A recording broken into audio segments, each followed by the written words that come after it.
Hey guys, this is the brand new IZIP E3 Sumo. It's our fat bike and it is completely updated this year. It's a completely different drive system. In fact, we've got the Bosch CX Performance Line center drive versus TransX. This brings a whole different experience in my opinion because it measures rear wheel speed, pedal cadence, and pedal torque instead of just pedal cadence. It even brings in shift sensing, which, you know, I think that helps to maintain your chain, your cogs back here, your derailleur, really nice derailleur, SLX, so it's step up from Dior. You know, 10 sprockets here, 11 to 42 teeth, see that extra big ring up there, and then 18 up on this chain ring. Let's see here. You know, one of the things I've noticed about this bike is some of the literature on the IZIP site and their flyers was a bit off. So I've been really studying this carefully. It does come in two frame sizes, medium 17, large 19. I've measured reach, standover height, because it does have that nice sloping top tube. You know, they weren't able to squeeze in bottle cage bosses here, but they've got them everywhere else. We've got a bunch of rack provisions up at the front, even a little boss right there, maybe for a fender, some rack bosses. So you could carry along some extra gear, maybe hunting gear or bike packing gear. There's a lot to this bike, right? And there's so many little details. I understand the companies sometimes year over year, they hustle to get their stuff ready for Interbike and these other shows. And I've just been impressed and really enjoyed digging into this. So I'll show you some of the other things I found. But again, I'm looking at this early bike, and I guess I invite you to share any feedback if I miss anything. One of the points that I noticed is that this rear axle is extra wide. 190 millimeters, 12 millimeter through axle. So extra rigid, stiff. It's going to handle the added weight and different forces of a fat tire. But you can see that the rim here is punched out, right? So that might reduce the weight a little bit, give you a little bit more comfort. Alex rims, that's another area that didn't quite line up with the information I was given. They're called the Blizzerk, yeah, 80, and that's 80 millimeters in terms of width. Pretty nice stuff. Kenda Juggernauts, they say 5 to 30 PSI rating. And I say this a lot when I'm looking at fat bikes, but you definitely want to lower the PSI if you're going into snow and sand. It's going to give you a much better like traction. You're going to be able to kind of float on top of soft terrain versus, you know, kind of sliding around on it. Right now, those tires are really, really full, but I'm going to lower them, and later I might try to climb some of this, you know, pretty steep embankment just to show it off. There is no suspension fork or anything. It's rigid aluminum alloy, and, you know, someone at the company was like, oh, I think it's 170 millimeters, but I measured it. I think it's 150, sort of the older standard. Tapered head tube, 15 millimeter through axle. You know, again, I measured from the inside of those dropouts. I just want to be really clear because some people might want to put on a suspension fork. There are other fat bikes that come stock with suspension, even full suspension electric bikes now, but they tend to cost a lot more. This one's $31.99, not bad at all. And then the weight, it's 53.1 pounds for the medium. To me, that's really, really good. That's lightweight, just given all the extra rubber and the wider axles, the frame, everything is, it adds up. And we're looking at the Bosch Power Pack 400 here. That's 36 volts, 11 amp hours. And, you know, we're getting into the time where you see 500 watt hour battery packs from Bosch. You could go a little bit further with those, but of course they raise the price a little bit. This is like 5.5 pounds. The 500 watt hour is like 5.7 or something. It's not too much heavier. This is forward compatible, so the interface is the same. You could take this battery off and put a 500 watt hour on yourself. You'd lose out on this little sticker graphic, but it's not quite as, you know, color matched as some of the other ones where there's like racing stripes that blend into it. I actually really like the frame on this one. You can see the little E3 Sumo decal right there, but it's not like Sumo. It's not like all over the place. And they've got this cool camouflage color scheme going on. I just think it looks nice. They call it army green, kind of a satin look. And they've done a lot to dial this in. Like, you know, the mid-drive from a more reputable company with higher end componentry, Bosch, low, centrally mounted. Look at the tubing. This down tube is kind of cut in a little bit so the battery doesn't protrude quite as much. These batteries do come up They don't slide side to side, so you do need a little bit of extra space to get it off without banging it every single time. The pedals, these are like aluminum alloy platform with adjustable pins. I can't guarantee that these are the ones you're gonna get. I'm trying to be clear here that there's some inconsistencies with what I've been told and what I'm seeing, but I hope they come with it because they are awesome. Look how big they are and just excellent traction there that's even adjustable. So if you're in the snow and your feet are a little bit wet, you don't want to slide off, and these pedals will get the job done for sure. Got that nice alloy chain guide kind of thing, so that the chain's a little bit wedged between the motor and this almost bash guard, but it's not low enough to be a bash guard. That's something I see on a lot of Bosch powered e-bikes, and each company gets to choose their own pattern. So this one's a little bit cut out and it kind of looks cool. You can see the chain. The website says the chain is like rust proof and extra strong, and that's great, especially on a mid-drive as you're shifting gears and dealing with more motor power. I like this metal skid plate they've got going on. It's vented on the bottom, and they've gone with more of a naked motor cover in this case. There's a little bit of plastic here, but there's no extra like bulging plastic on this side, and you can see that the chain lines up really nicely. I've shifted through all 10 of those sprockets, and it performed pretty well. Nice extra thick rubber slap guard there because you might be bouncing around a little bit. The SLX is a great derailleur, but it doesn't have like the one-way clutch that the Shadow does, Dior XT Shadow Plus. So I guess it's maybe just a little tighter by default. Let's see, if I come over to this side, you can really see there's the Bosch branding, Performance Line CX, and then the mounting interface is just cut away. You can see it's just completely cut away. There's not a lot of plastic here. It's just straight into the metal motor. I don't see this a whole lot. It's definitely, to me, that looks expensive.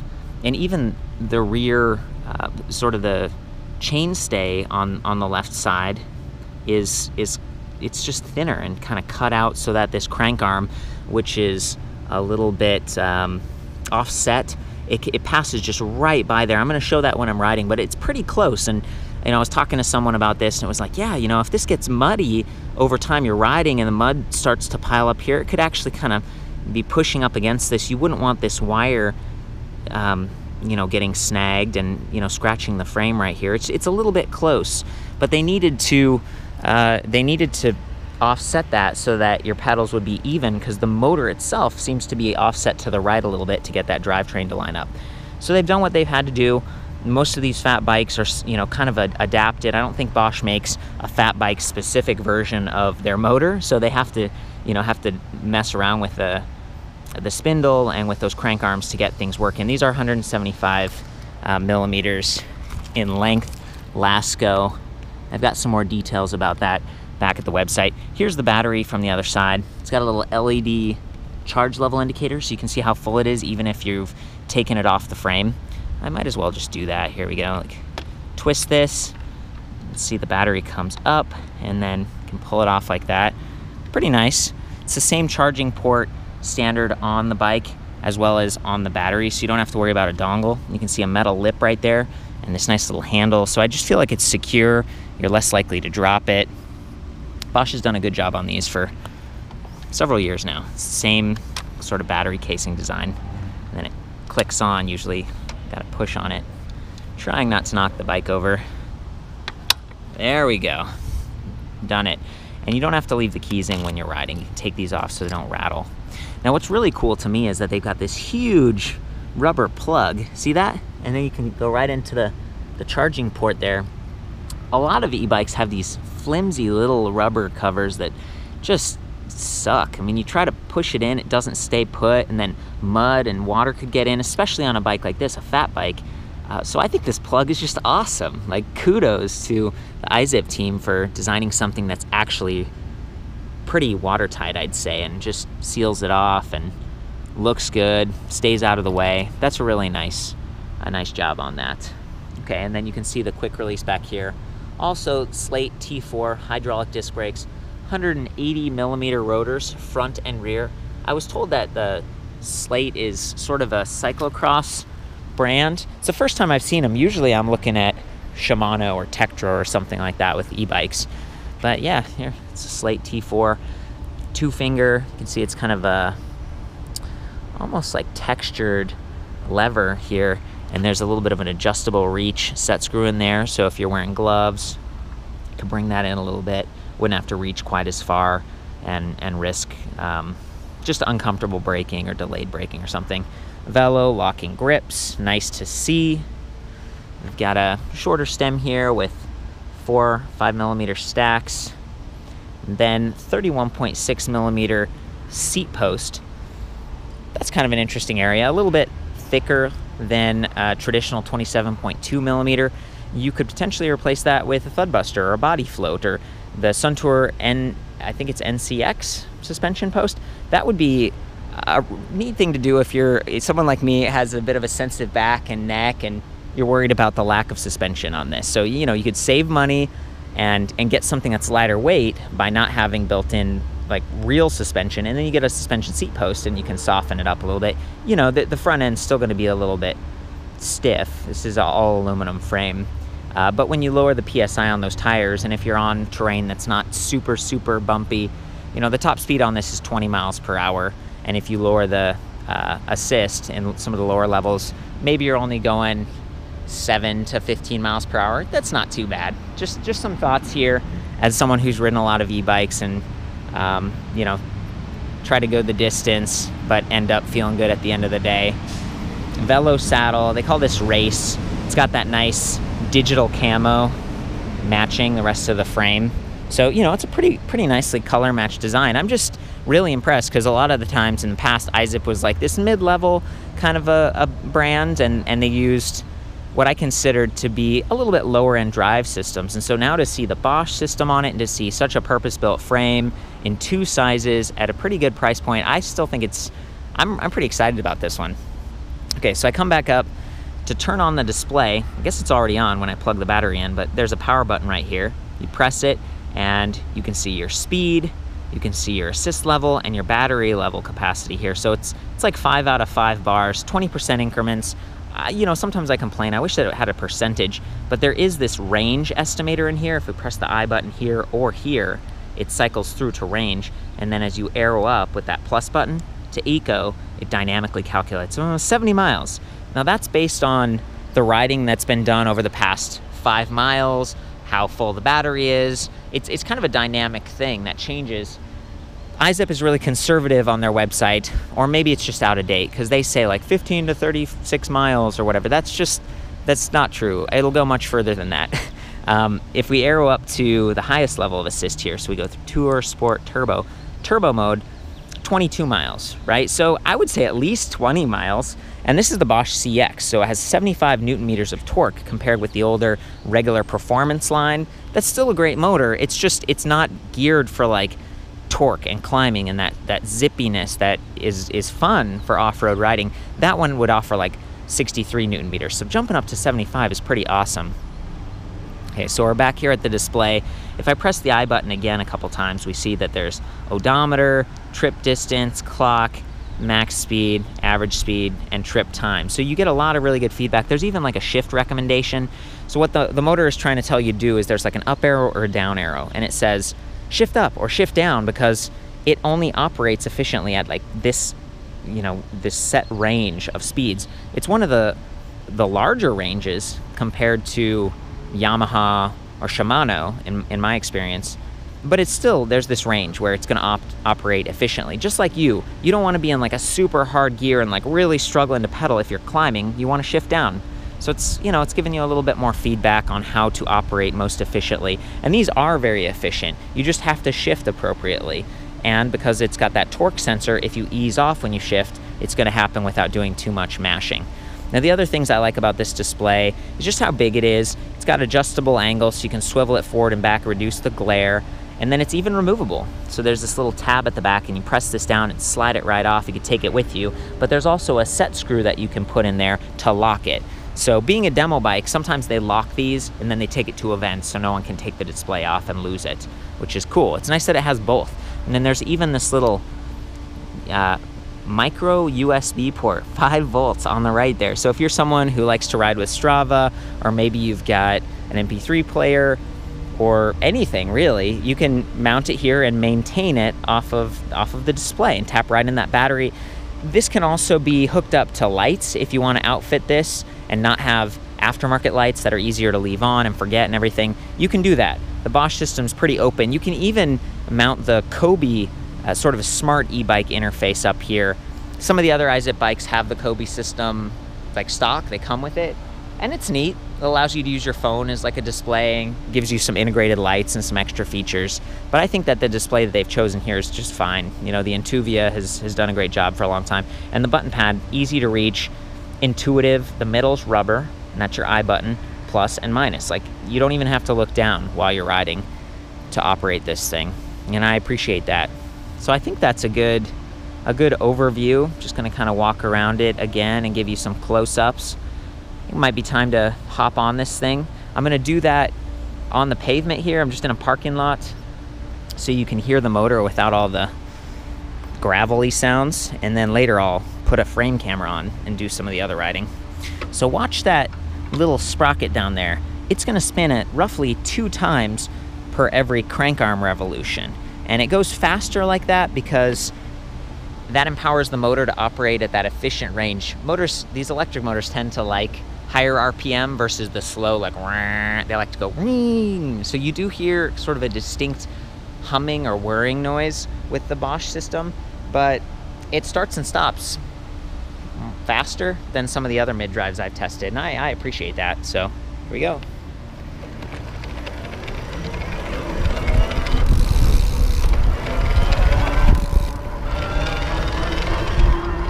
And we're up to 20 miles per hour. You might have heard it just fade out nicely. I feel like they do a good job with that. I never feel like it just cuts out. It sort of eases off. It feels natural that way. Now I'm gonna shift gears.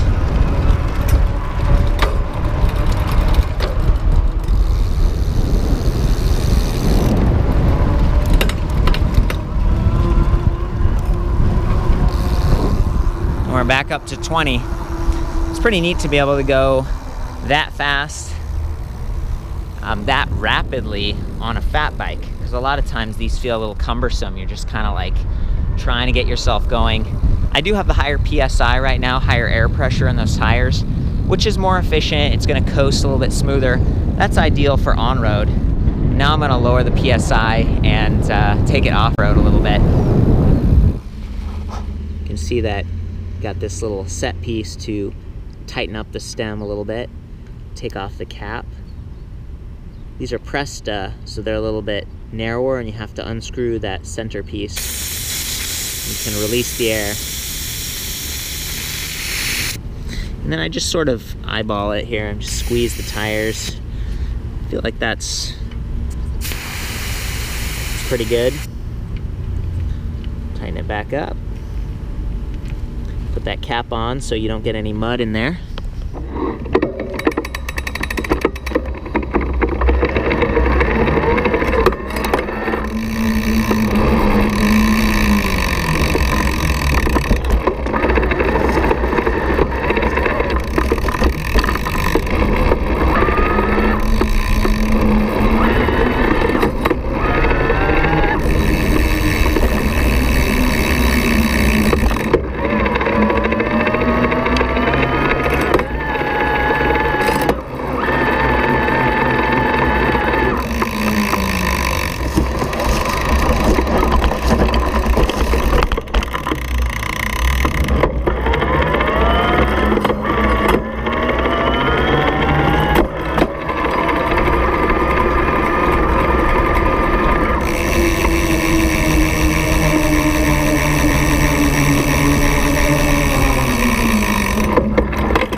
That was pretty cool.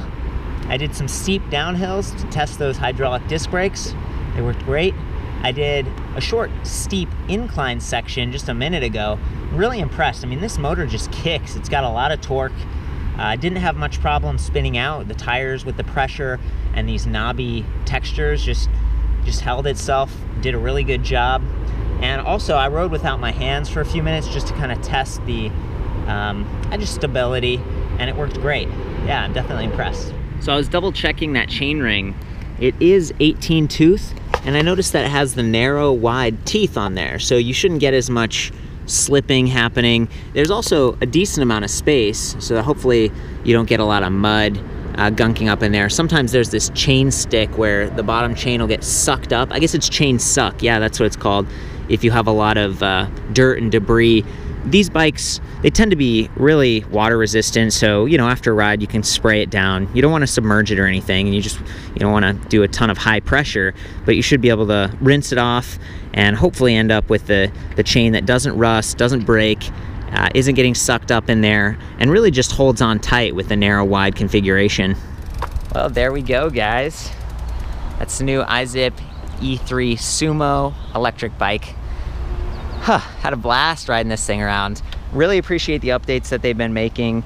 I feel like this is a much higher end e-bike now, even though still the IZIP brand in my mind is kind of like, oh, it's meant to be sort of a value brand.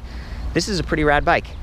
For the full ride up on it, with all the specs that I've measured directly from this bike, I'll see you back at ElectricBikeReview.com. Of course, chime in if you have any corrections or feedback, and as always, ride safe.